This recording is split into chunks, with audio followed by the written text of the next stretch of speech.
Now, here's Dennis Daly with his daily video blog. Hi, and thanks again, everybody. I elected to take Amtrak on my trip to Texas.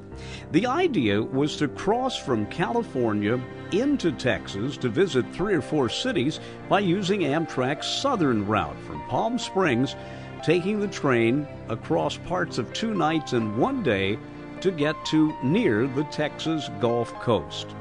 And to do so, I elected to get on the Sunset Limited, one of Amtrak's remaining premier trains.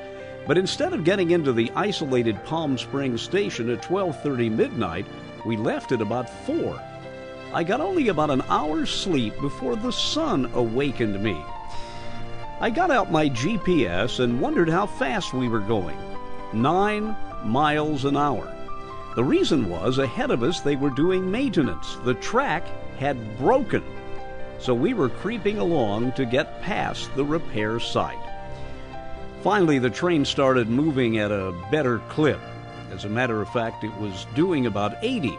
I found that out again by checking my GPS, but I also found out that we were absolutely in the middle of nowhere. But while we were there, a lot of us decided to have breakfast on linen and china for not a bad price, and that was one of the highlights of my otherwise uncomfortable trip. You see, in all those Amtrak commercials, they show people eating and having fun, and the scenery whizzing by. Well, it only whizzes by occasionally, and for one thing, the Amtrak trains often have to wait for freight trains to get out of the way. Finally, we got to Yuma, Arizona, to a little disappointing train station. Few got on or off. But there's something you have to notice here in Yuma. I don't know whether this zoom in will show it well enough, but the sign says that you change crews here in Yuma. We didn't. 1 hour later, the train grinds to a halt, and we're told that we need to change engineers. We were waiting in the middle of nowhere. My GPS told me we were in Mohawk, Arizona, population 0.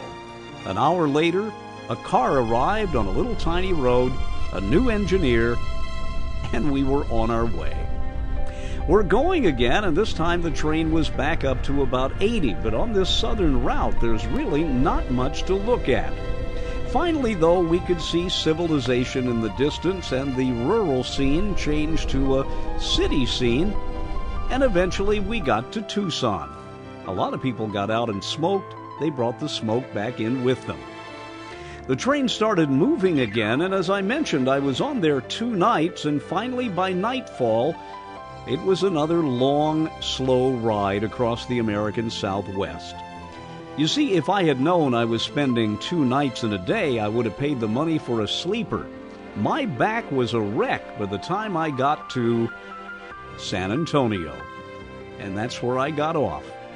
Beautiful San Antonio, where the story will continue in another report. I'm Dennis Daly with your Daily News Update.